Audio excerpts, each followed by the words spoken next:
Thank you for joining us here on PM Express. I'm pretty sure you've watched our special investigative documentary on the PBC, the produce buying company. And we're going to get into that tonight. The reason why we chose to focus on this, because in a country, for a country that is in crisis, one of the biggest earners has to perform. If cocoa fails to perform, we are going to have even more serious challenge on our hands, more damning, more serious than we're currently experiencing. That's why this is a very important subject to look at. And it fits into a bigger picture, really. In the last few years, we've actually seen that we've seen a certain decline in cocoa and its contribution to our economy. And that's one of the things that we are looking at to, in essence, try and get to the bottom of the challenge. And this PBC example is just the latest in a long history, recent history, of things that appears not to go right when it comes to managing the cocoa sector and its contribution to the country. And you see on your screens there where we are when it comes to PBC. And PBC, by the way, it is that vehicle that the state uses to buy the cocoa that our farmers produce and sell. It is not entirely state-owned, but it's significantly state-owned enterprise that, in essence, buys the cocoa and sells it. Now, as we speak, if you look at the market share challenge that we've just put on a screen for you, that market share has dwindled from 30.9% all the way to somewhere 8%. So that tells you a story already. And that the private sector, more than 92% of the cocoa that we produce is being bought and sold by private companies. Many of them, they are not even Ghanaian-owned companies. Because the PBC used to be the only wholly owned Ghanaian entity backed by the state to do business with our own cocoa farmers. And as we see, it's been run down, to put it mildly, over the last few years. And so that share is now down to 8%. But here's a catch. Because of the challenge, the taxpayers' money has been pumped a lot into this, because as you know, the Cocoa Board has now been forced to fund the PBC's own purchases, but they've been incurring significant losses. They owe the bank more than 500 million cedis, and that is also leaving a hole.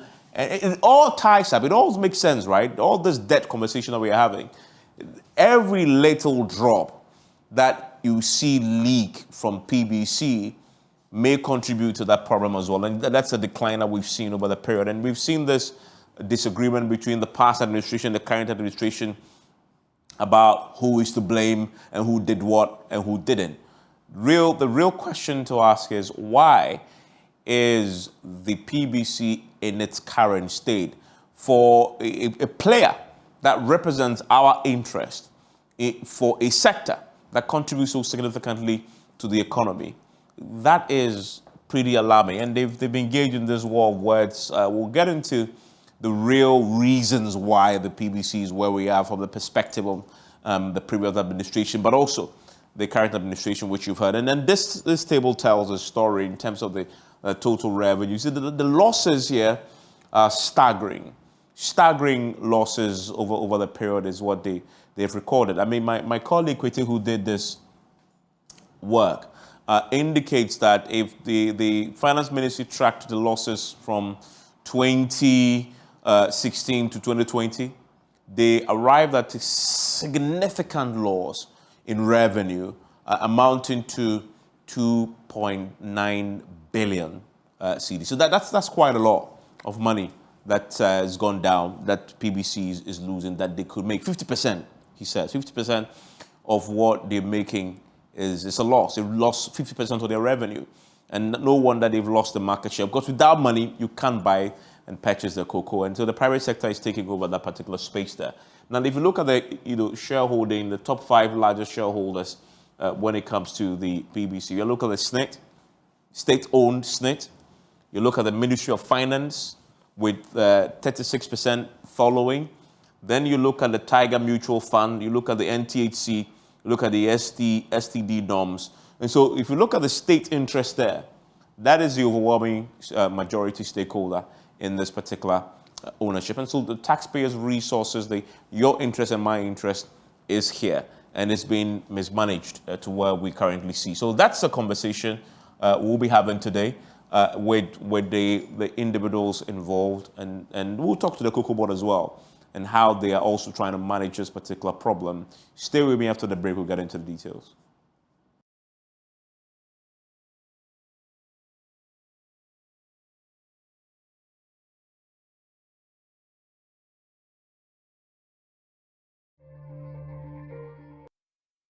And thanks for staying with us. I want to bring in Fifi Boafo. He's a public affairs manager at the Cocoa Board. They've been forced to carry a bit of the burden with the PBC, obviously struggling, and they're having to carry a bit of this by paying a bit of the, giving them money so they can survive. But this is a company that should not be operating like that, because once they get the money, they buy, they sell, they make profit, they should simply run it self-sustainably, but that's not the case.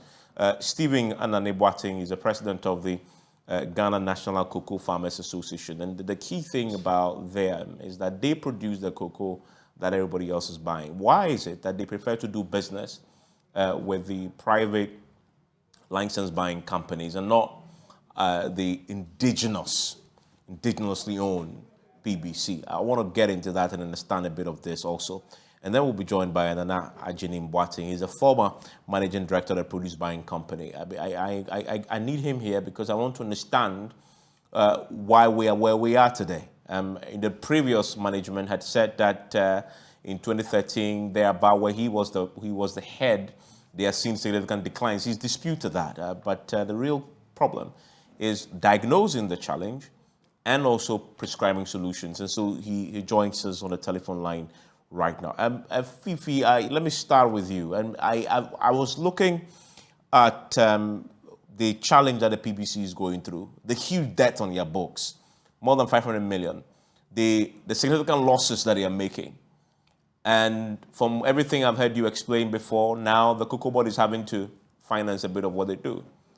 But do we really still need a PBC? Should we still be spending money on them? After all, they only have 8% of the market share. And clearly, we are still fine. Yeah, well, Evans, 8% is significant. 8% of, say, 850,000 metric tons is significant. And I made a point early on that if you look at the operations of PBC, it is critical in the sense that even though you have over 65 license buying companies, PBC, we may call them the buyer of last resort. There are some specific areas where the other license buying companies do not fancy, but the PBC will go the extra mile of ensuring that they buy from these areas. So, for example, places like the Volta, Uti region, and very remote places along the cocoa communities. PBC will go the extra mile by buying from these places. So sure, PBC is very important to us, and their continuous existence in the business is critical. Even though PBC margin has reduced, and we are now talking about 8%, 9%, the company that is doing better, or the companies that are doing better than PBC are only two at present, and they are doing less than 20%. So yes, PBC is still within the first three most performing license buying companies. One thing we need to also note is that... Can you explain this? So the two others doing better than PBC, yes. You said they are doing less than 20%. Yeah, they are doing less than 20%. So PBC is 8. So let's say, give or take, all three, the big boys, are doing 30. So who is doing the 70? Who is taking up on the 70%? We have about 65 license buying companies. All of them private? The only one that is public is PBC. The PBC. The rest are private. We have 6 foreign-owned companies, and the rest are locally owned. Yeah. So there appears to be some healthy competition there. And the PBC, which is largely state-owned, is currently struggling in an economic crisis. I return to the question. Where is the justification to continue giving them money when Cocoa Board itself is struggling by themselves? I mean, because everybody is struggling in this economy. The finance minister giving has them said help, that even your loans now, they're trying to restructure it. So why are you still giving them help? Leave them to float or sink. no, giving them money is nothing new. All license buying companies until recently get some support from Cocoa Board. That is the seed fund we give them. Beginning every year, Cocoa Board will go for the syndication. When we syndicate for the money, there's a portion that is given to the license buying companies to go out there and buy the cocoa from the farmers and then give it out to Cocoa Board, and then Cocoa Board will pay for the difference. So all license buying companies until recently enjoy that support. Recently, government decision is that for the foreign-based companies, they are not supposed to enjoy the seed funds we give to the companies. We should only give it to the local companies. So the local companies are the only companies enjoy. So it's not just PBC alone. The only difference with the PBC arrangement presently is that with PBC, they do not have to go to the bank to raise a collateral to come for the seed fund, because it's there is a challenge for them to raise a collateral to come for the seed fund or the guarantee. So there's a special arrangement where Ministry of Finance, SIGA come in, and we give them the seed fund. So they do not have to spend on the guarantee. And apart from that, they also don't have to provide the guarantee in getting it. So the money they ordinarily pay to the banks, they save it and it forms part of their working capital. So it is a support we give them. Yeah, but yet they are having losses. The private guys do not get the same treatment, and yet they are doing okay and floating and doing and thriving. They owing the bank more than 500 million. But bear in mind, Evans, the challenge they have, or the fall in their market share, is not only because they are having financial challenges. Yes, that's part of their challenges. But the fact that you also have competition. Because bear in mind, the first three companies, you still find PBC in there. The fact that there is competition, there are other companies that are going the extra mile to make sure that they are able to stay business and make profit. That is why you find PBC margins dropping. Because when PBC was moved out from Cocoa Board, they enjoyed monopoly. The monopoly is no more. Now there is competition, the numbers have increased, and the fact that the numbers have increased, you have more people competing for the same amount of cocoa that is bought. Except that, Fifi, the challenge with PBC is not only the drop in the market share. It is just one of the symptoms. Other problem, they are hemorrhaging huge amounts of money, the losses. The SOE report shows that, the Finance Ministry's own report shows that in billions, right? They are now, they big struggle to pay their own staff. They struggle to even buy the cocoa. I mean, they've struggled in the past. Sometimes they can't even buy at all. Sometimes they miss the main season. By the time they go, the rest of the market, the PB license buying, I've bought the chunk of it. So this is clear case of mismanagement across the board, even with all the help that you give them. But we see the drop in their market share also affects their revenue. Because the more you are able to buy, then the amount you also make from the business also increases. So if there's a drop in your market share, it also affects your revenue. So that is another challenge they have at this point. I am not in a position to speak for PBC and why these challenges are there. But bear in mind the point I made at the beginning of our conversation. There's something PBC does, which the other companies do not offer us, that, and there's the need for us to ensure that PBC stays. Of course, it is still state-owned.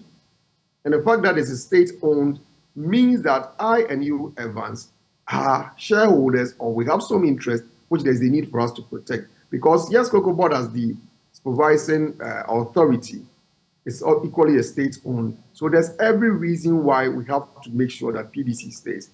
If you look at the number of people who are employed by PBC, over 700 people, do we say that that the company go bust and all these persons lose their employment? Yeah, but from what I understand, they've actually been forced to downsize from over 1,000 to that number. But Fifi, stay with me quickly.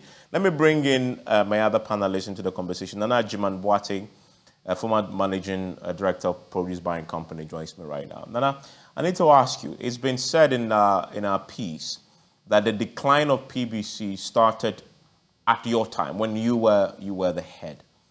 Can you give us an understanding why PBC is where it is today, failing in all aspects of what it's been set up to do?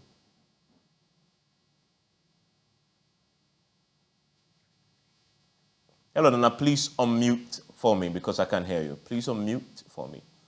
Thank you very much. Whilst it does that, also joining me is Stephen Ananeboating. He's the president of the Ghana National Cocoa Farmers Association. I'll hear his thoughts shortly. Nana, you were telling me. Good evening, Evans, and good evening to your cherished viewers and listeners. And good evening to Fifi Buafo and all other panelists. Yes, it is not true that if you look at the trend, and as I have been emphasizing, we wouldn't have come in because we didn't have any business. Well, the reference point was from 2016 at 30.8 and declining. Yeah.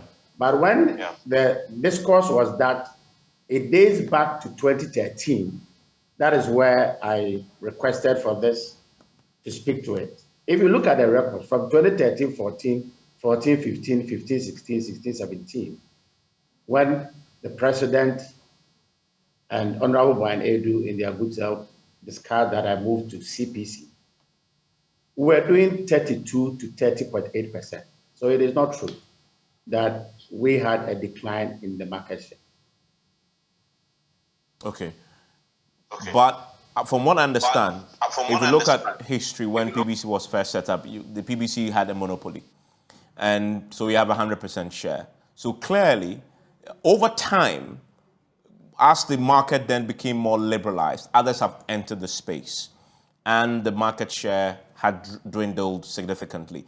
But the market share challenge is not the only challenge that we have. We have currently, as I just mentioned, significant losses, unable to pay his debt that he's taking from the banks. So generally, there's a fundamental problem there at the PBC. What is it that has caused this? Okay, again, to just reiterate what Fifi Buafo said, in 1997 is when the Bread Rule Report decided that we need to do a restructuring of this monopoly to allow competition, both in the internal marketing and external marketing. Yeah. That is the processes.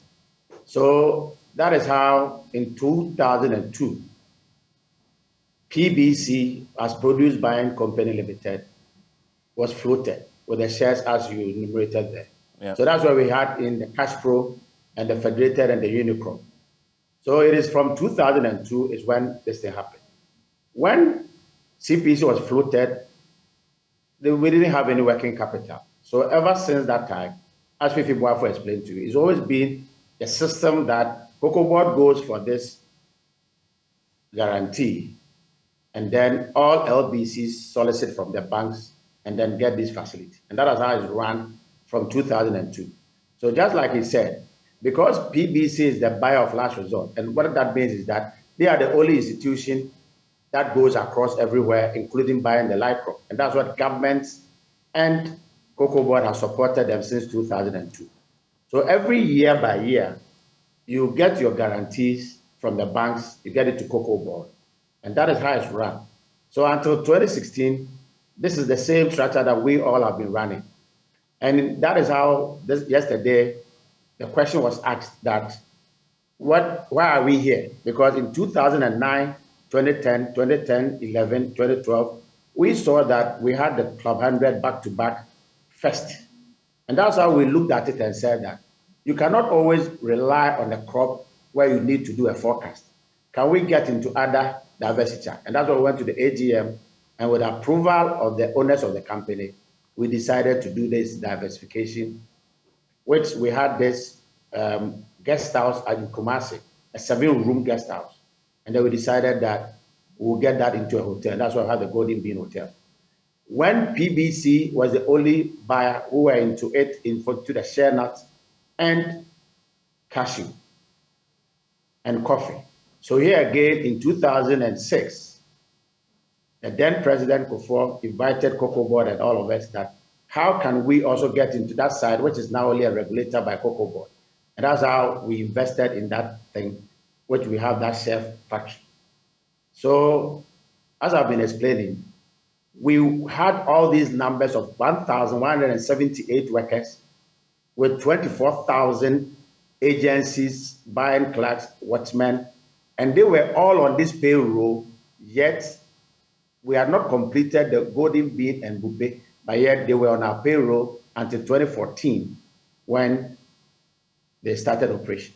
So this is where I came in, that I don't have any business as to what that, but I only came in because when the reference point was that, it's from 2013, which I disputed, and that's why we are still here, and I want to talk about it. So if you look at the structure you just talked about, does it make it almost impossible for PBC to be a profitable entity?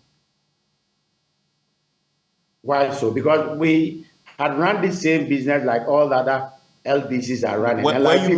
Were you making profit in your time? Yes, that's why I just alluded that in 2009, 10, 11, 12, we were the club handed and we made profit and paid dividends into the government.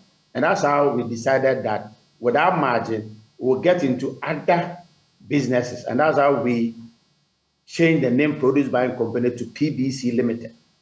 Okay. If we were not making profit, we wouldn't have gone there. So this is how we got in. And because we didn't have any working capital, we agreed with the banks. And for your information, there are some banks who don't take the cocoa board collateral. They also give facilities as overdrafts. So Cal Bank, Barclays Bank, Societe Generale, and EcoBank, we told them that we don't have working capital, but we want to get into this diversification. So we will be running it year by year, so that anytime we will use our margin to be paying off that cost of the investment. And that's what I explained, that it is that 289 million, which was that debt as at 2016-17 when I was handing over. And that 289 million was a 42.5 million investment in Golden Bean, 38 million investment in Bupe, 10 million rehabilitating the office where we are now, because that place, every time it rains, it was terrible. So we discussed with the Perez dog, and that's how you have that edifice there. We stayed there, we moved it. We had to open up more regional offices, and that is how the money came up. And in that divestiture, we did state that it's going to be 4 years, it's payable. Yesterday, Kojo asked the lady, and she alluded that Golden Bean is now making profit. So what it means is that if you invested for the 2.5 million in an investment, and in 5 years, as the cash flows alluded that will make profit and is making profit, then that is true. When we invested in the Bupe share, government gave us $10 million, cocoa board, to give us this money. Here, Evans, this is an investment where you do 200 tons a day. So even in machinery, even if you are doing 80% capacity, it is 160 tons. You work in a factory of a 330 working days. It's not like the normal 365 days. So 160 by 330 is 52,800. In the share extraction, you extract 48% out of that. So that is 52,800. 48% gives you 25,344. Sold at the crude price of $1,400, it gives you a margin of $35 million. When at even today 11.5 is equivalent to 390 million cedis. That, even if they use it into their core business at the buyer's margin of 789, is equivalent like PBC purchasing 404,000 tons, which is more than 50%. And this is a job for only 200 workers. So the question is that, as you saw, what is it that this management abandoned that structure and left it fallow? That is the question, because that is why this morning I was repeating myself that the two investments that were there is a viable entity.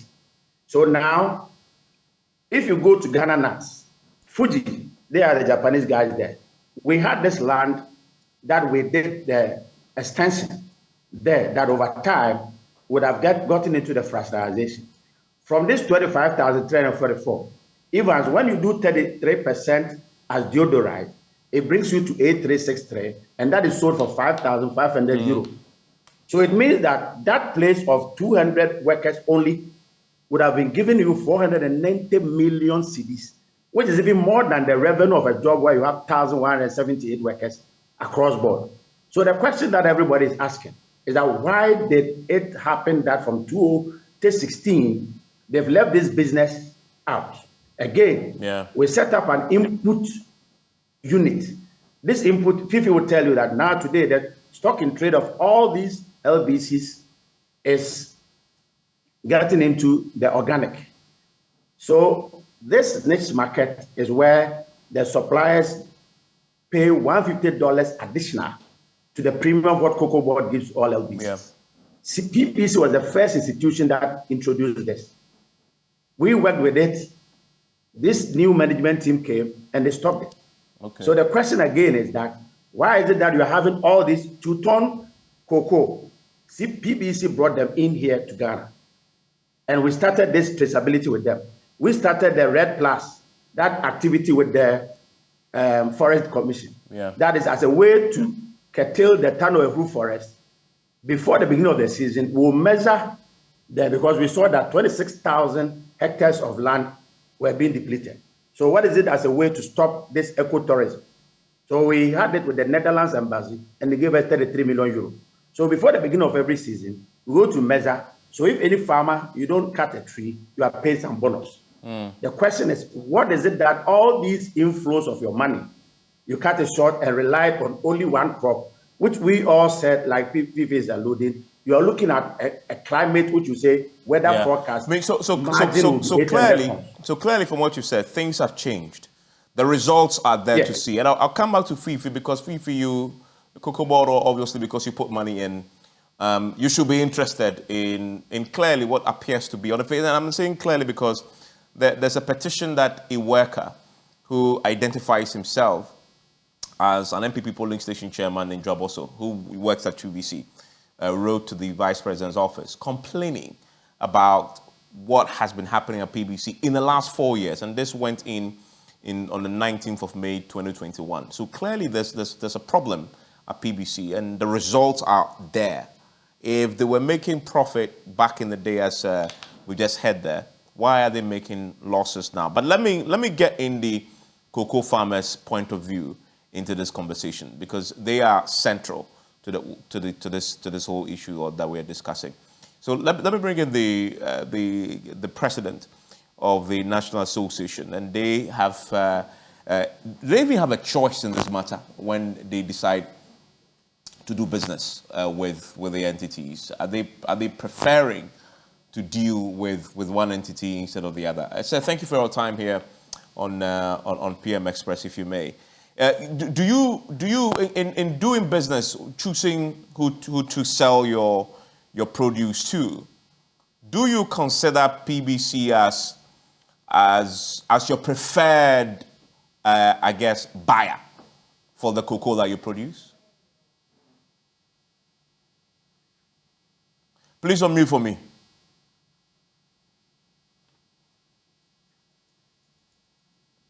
Hello, Ms. Anani. Okay, we have a challenge with him. We'll return to that if we get him. Ms. Anani joins us. Hello. Yes, sir. Hello. Yes, I can hear you now. Do you hear me? I can, yes. Yes. Good evening to the panel. Yes, PBC situation is very, very sad. Honestly, all along, we don't know much about PBC's operation. But we come to realize that along the line, PBC was not financially sound. So we cocoa farmers, we produce cocoa along the line.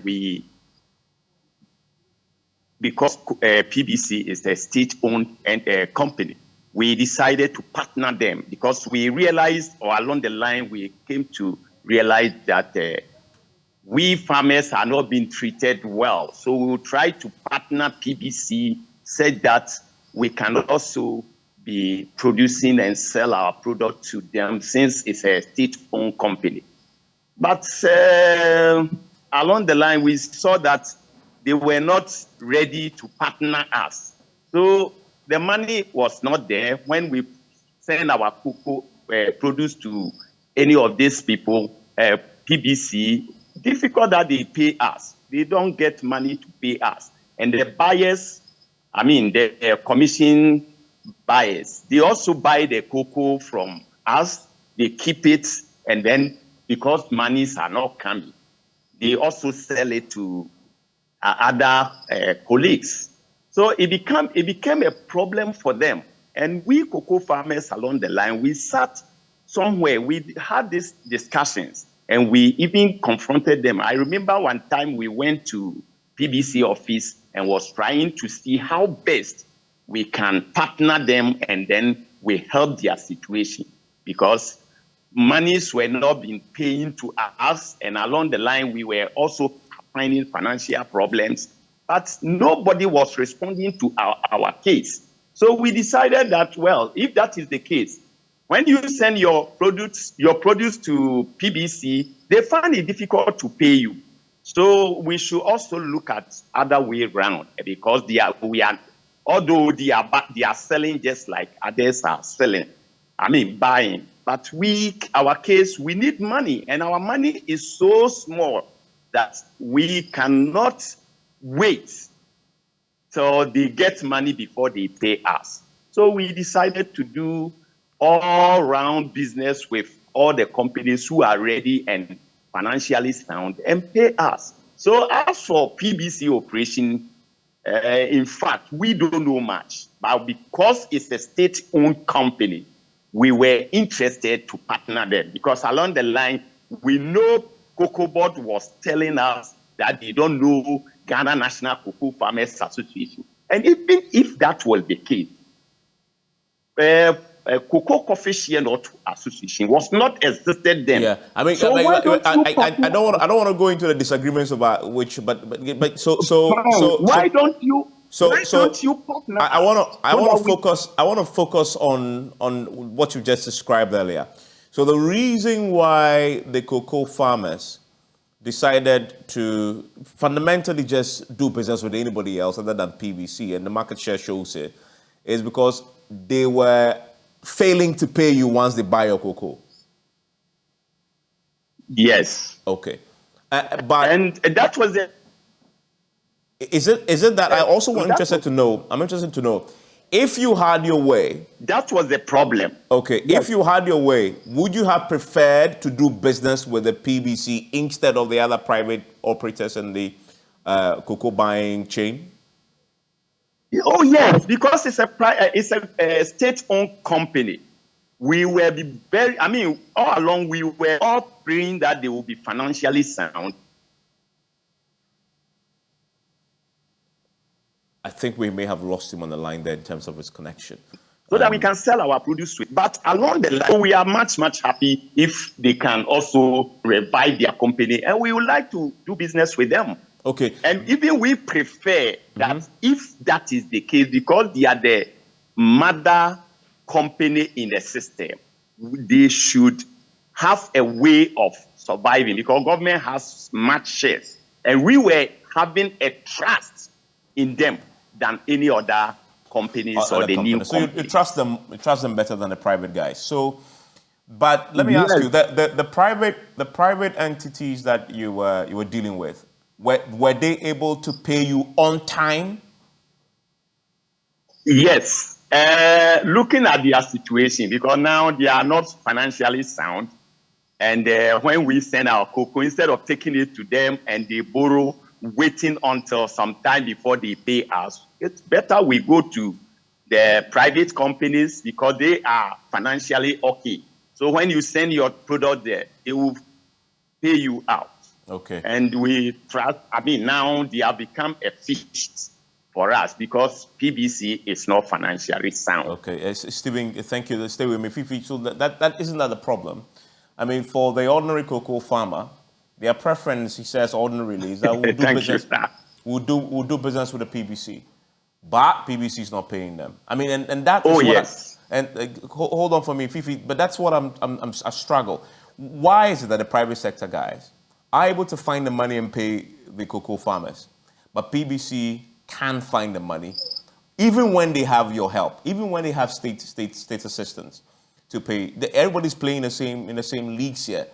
You understand why the ordinary cocoa farmer will make a choice to do with the private guy who pays him promptly, and not do with PBC who is struggling to pay them, although they are all doing the same business. Do you understand why that is the case?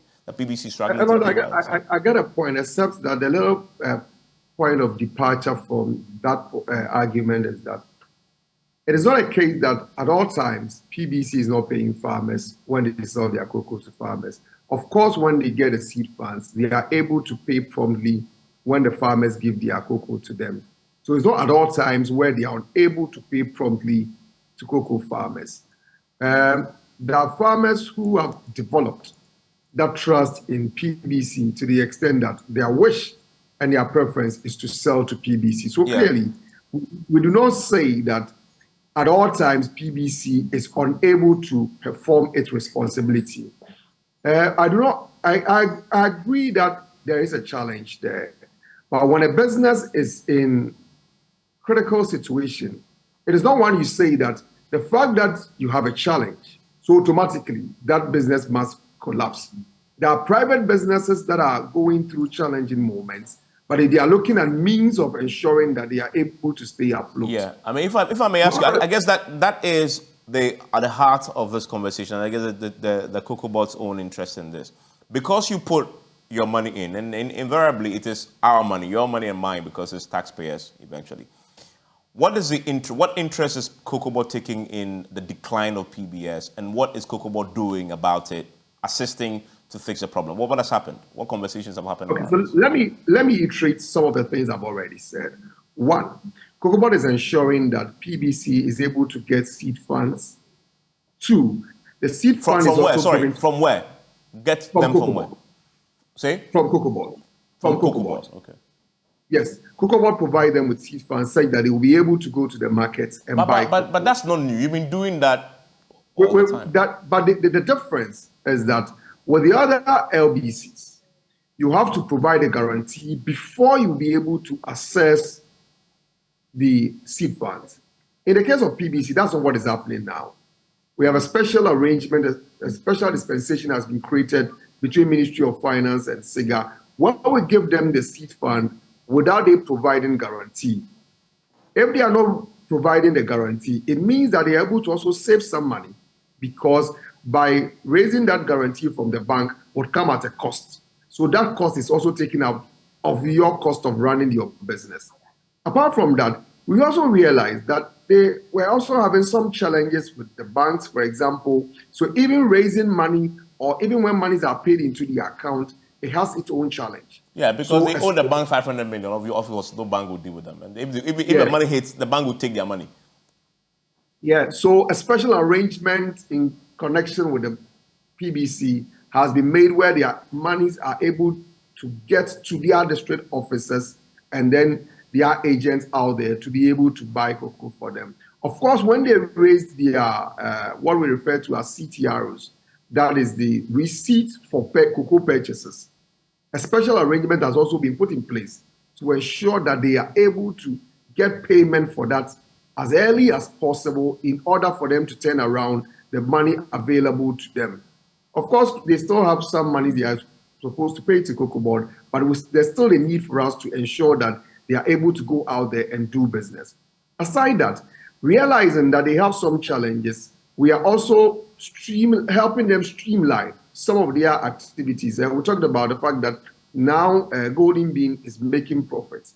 This was not the case, but because we realized that it was one of the things that was hemorrhaging the institution, there was a need to have some understanding that will bring them back to the profit line, such that they will be able to make profit and they will not have to now send money to the hotel in order for the hotel to operate, whereas they could be making profit to support their business. Yeah, but what about Fifi? I mean, you said a lot of things, but what about the competence of the current management? I mean, because from everything we've heard, this wasn't the PBC story years ago. It has been in the last 4 years, at least from the petition that went to the Vice President's office, and in the last 6 years, if you take it from 2020 to 21, when the petition went. What about the competence of the current management? Very briefly, are you looking into that? And I don't know whether the Cocoa Board, you have a stake. If a worker will write to the Vice President to complain, you put your money in there, you should be interested also in the competence of the team managing the place. Obviously, they don't have the competence. They are incompetent. Well, I unfortunately, I lack the capacity to determine whether the managers are competent or Yeah, but the evidence otherwise. is on the face of the pink sheet. They're Well, leaking money. Evans, the fact that you ran a show and the show you were unable to get some questions right as an interviewer, Then I'm doesn't incompetent. automatically. It's Doesn't automatically mean that. I take but of ultimate course, responsibility for it, and I'm you could be incompetent. judged based on the shows you run. I'm sure after the show, like the multimedia system, yes, you do a review of the show. No. Eventually they'll sack you because Fifi, you know what I'm talking about. They'll sack you. I mean, but stay with me. Let me get quick thoughts from. I must note this. PBC, I think in recent past, it's not just one chief executive, for example, who has run PBC. There was a chief executive, and another one came. Unfortunately, he passed recently. A new one has been appointed less than a month. So let's see what the new person also bring on board. I lack the capacity to determine whether someone is competent or not. Let me bring Nana Jiman because of time. Nana Jiman, very briefly, if you may, in a minute, you've been there. Should the current government, consider, clear out at the PBC, change the management? I am not in that capacity to advise. Okay. But like we just said, we are speaking to issues, and like I'm retreating. I wouldn't have come in here. Yeah, I know. There was no reference. So if there's just one suggestion that you can make, if somebody, because you've been there before, to 10 PBC around, what would that be? Very briefly, what would that one suggestion be if you have an opportunity? If you again, I want to let Fifi know that it is not now that the Golden Bean is making profit. Golden Bean has been making profit since 2019. So even in 2019, June, July, Golden Bean, they made profit. But that wasn't my question. I just want to wrap up. What is that one suggestion, if you are asked, that you will offer to the current management to tell you? One suggestion is that they should accommodate the workers and listen to their plea, as against the tyrant position that they are using now of just summary dismissal of anybody who is a whistleblower. That is where because like now nobody can advise, and that's where they are in now. Okay, well, that's an interesting perspective. Thank you very much, gentlemen, for your time. Fifi, Stephen, and Nana. This is the PBC. It's our own, and it's just another classic example of a failing majority-owned state institution. Enjoy the rest of your evening.